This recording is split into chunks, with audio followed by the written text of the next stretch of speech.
What is something 99% of people love, but you just hate? Write in the comments what you think about this. Enjoy the show. Story 1. Weddings. I actually don't really know why. I know that the people how we'd mostly love each other and want to celebrate that, but I don't understand it. Just loving each other is not enough? And involving the country and or the church in your love life? I know there are reasons like taxes or naturalization, but divorce rate is 50%, and that's hell of expensive and time-consuming. Story 2, don't dig the mainline Pokemon games. The story is usually pretty boring because everything returns to the status quo at the end, basically meaning that nothing you do in your journey matters. And that journey isn't very fun either. Oh, Giratina does a cool thing in the late game. Make me want to play until the late game. The characters don't have much of their own personalities either, so it's hard to care about them. The games are also incredibly easy usually, to the point where I don't really have to pay attention to the battles. Oh, but Cynthia is very hard. One hard battle doesn't make up for the rest of the game, and the battles don't feel fun either. You're not watching some cool animation happening as you're using some special move. You're watching two sprites kind of just standing there. The sprites look amazing, no doubt, but still. I think a flaw with these games is that they're meant to be accessible to everyone, making them feel kind of bland in the end. I don't necessarily think these are bad games. Obviously, most people love them, and it's great that there are parents who can play their favorite childhood game with their children. They're just not really my thing, which is a bit disappointing because I adore the monster taming subgenre, and I do love Pokemon as a whole. Story 3, memes. I get heaps of hate whenever I say this, but they're just not for me. I don't find them funny. Maybe one or two ever. The usual response is that I don't have a sense of humor. Quite the opposite is true. If a joke is there, I'm gonna make it, whether it's appropriate or not. Humor is my life. It just doesn't translate to memes for whatever reason. No beef. Not trying to yuck anybody's yum. Just not my jam. Story 4. Being cheered on or coached when trying something new, especially something athletic. Now I know people are just trying to be encouraging and supportive, but my social anxiety twists that into a bright blinking neon arrow sign pointing directly at me that just says, "Everyone pay attention to this awkward jerk-off who doesn't know his ass from his elbow. For the love of God, don't watch me and comment on a single thing I do. Just pretend I'm invisible when I'm running or taking a swing at a golf ball or stepping up to bowl." Story 5. By its own name, I think it's safe to say pop music. I can count on my hands and maybe my feet the number of artists who assign themselves to that category that I remotely enjoy. So I'm not saying they're all bad throughout history, but I am saying that I truly cannot stand most, and there's no in-between. I will leave a room. It gets under my skin so thoroughly. I think it has a lot to do with the repetition in the lyrics and melodies, but I could probably blame a lot of other stuff too. Story 6. Sleeping. I'm not enjoying it. Yes, when you get tired, you do want to rest, but I prefer just lay down but not sleeping. I know that I can see many stuff and experience it, but I don't like sleeping. I don't like to wake up and doing this all routine, and I don't like to sleep at all. I can't even see how others sleep. Strangely. Story 7. YouTube influencer shit. Or people who live their lives and blog. I can't stand knowing someone is living their own lives at home, and I'm supposed to enjoy watching them and wasting my time doing so. I have my own dramas and issues to make and worry about. I do love YouTube for its how-tos, but once it leans in more towards the hi-yi-gaius YouTube greeting, it loses its appeal for me. Besides my own drama, I like my shit unhinged and unscripted from content creators. Story 8. Alcohol. So glad I stopped drinking, and I only ever drink to become more sociable on nights out. I knew people who drink alone in their rooms. I'm ashamed to admit that I'd become one of those overconfident drunken assholes who'd get in people's faces and say hugely inappropriate shit. I'd also become very emotionally abusive and have lost a couple of friends because of it. I find it crazy that weed is still illegal here in the UK, although rarely enforced by the police, because I think it's 100x more pleasant to be around people high on weed than it is drunk people. Story 9. Money. You want something from me, and in exchange you're going to give me money? I don't know where you got this money. You could have stolen it. You could have got it from ripping someone off. If you have a lot of it, then it's even more likely. But nobody ever asks where the money comes from. Story 10. I don't mean this in a negative or judgmental way. Sorry if I offend anyone. But makeup. I used to wear it every single day until I finally learned to genuinely love myself. But I was only wearing it because I felt ugly without it. Now when I see other women with makeup, it looks as if they have a mask caked all over their face. I just see it differently now. Makeup hides our true beauty, MO. It's a pretty unnecessary scam, LOL. Story 11. Viral trending places or products. I'm all for finding a great new restaurant or life-changing purchase, but knowing that something is currently marketed as viral makes me think extremely skeptical and stressed out. It has the opposite effect of FOMO on me. For example, I instantly associate a viral restaurant or experience with long lines, loud crowds, marked up prices because they can get away with it due to popularity. If it's a viral product, thinking about signing up for pre-releases or waitlist for things out of stock also turns me off. The thought of competing for something that I could get somewhere else, even if it's not 100% the same quality, stresses me out way more than it excites me. Story 12, Amazon. It's ruining the online shopping ecosystem, yet everyone supports it. It promotes blind trust in the seller. Nobody seems to check the source, and now we have a proliferation of knockoffs in almost every marquee. It grows an expectation of free delivery instead of paying a fair price for delivery. And now we have underpaid and overworked delivery drivers pissing everyone off. It treats its staff like trash. I, for one, hope everyone wises up one day and starves it of customers. Story 13. Okay, I don't think 99% of people love this, but ASMR, it makes my skin crawl. I literally have to turn it off immediately. If I'm scrolling on IG and someone does one of those videos where they tap everything / make so much noise, no. Whispering isn't as bad, still pretty bad. But the tapping, I literally feel like a spider is on me, and I have to get it off. Weirdly, I don't have other extreme noise sensitivity like chewing or brushing teeth or whatever, so it's always surprising when I react so strongly. This was never an issue for me until ASMR became super popular. I could avoid the labeled videos.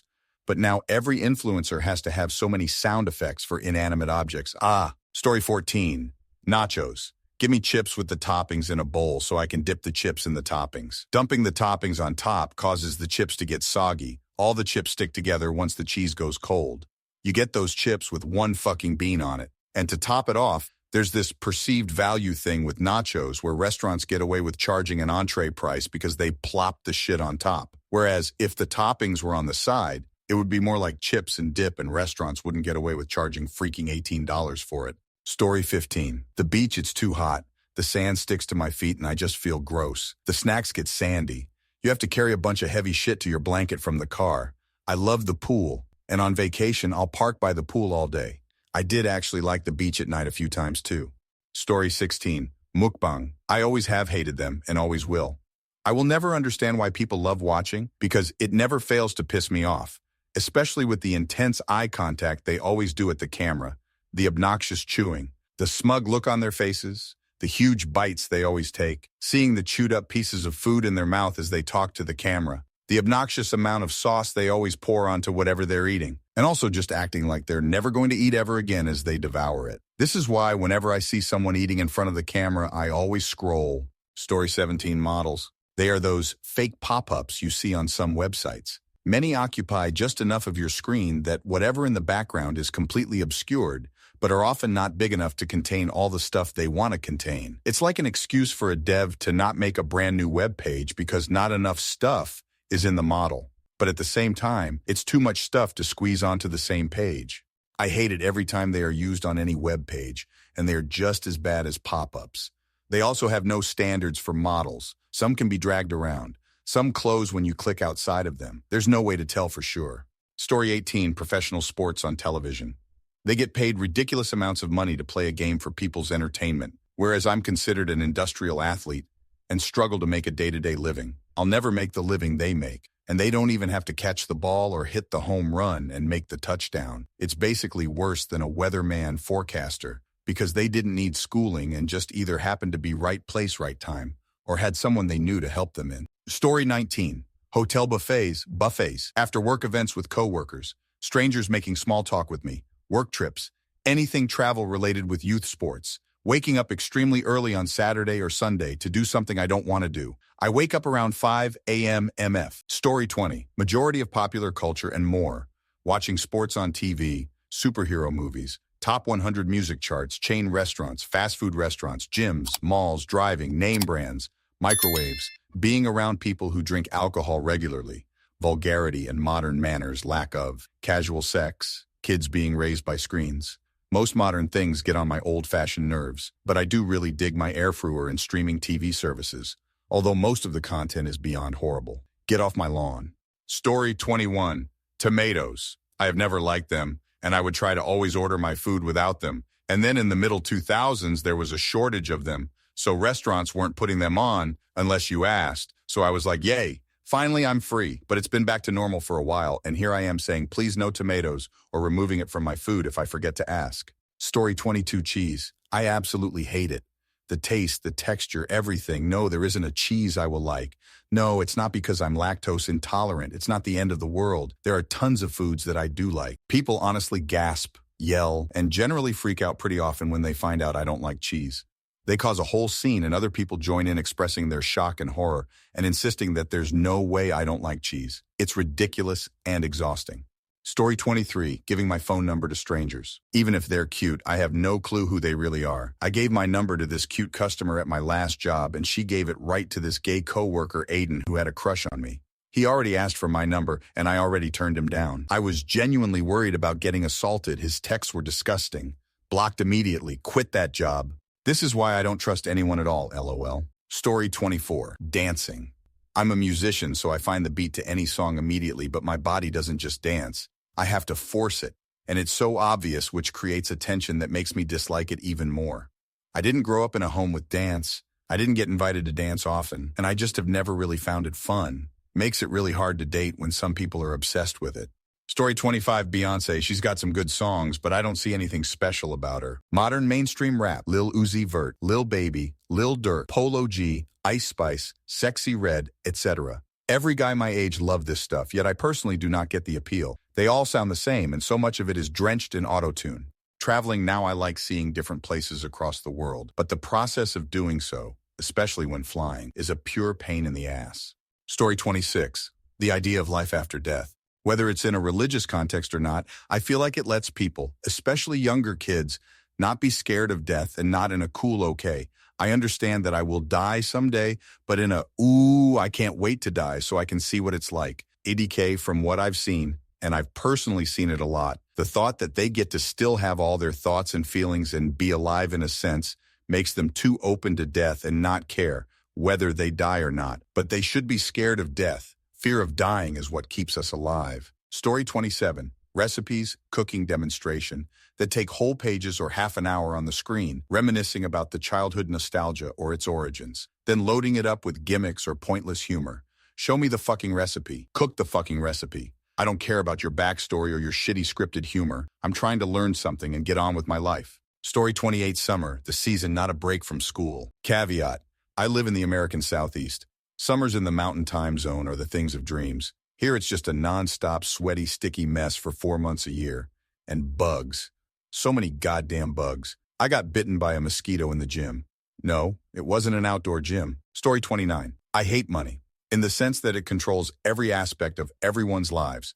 We have no say in it either. The fact that we are all unwilling slaves to slips of paper that defines who we are and how we are perceived in others' eyes. I despise money because I know I need it to function in this world. But I honestly mean it when I say I hate money and what it does to people. I also hate so very much that I love having money. It's a literal trap. We are all dependent on it, so therefore all these big corporations own us, and the politicians that make our laws are also guided by sheer greed.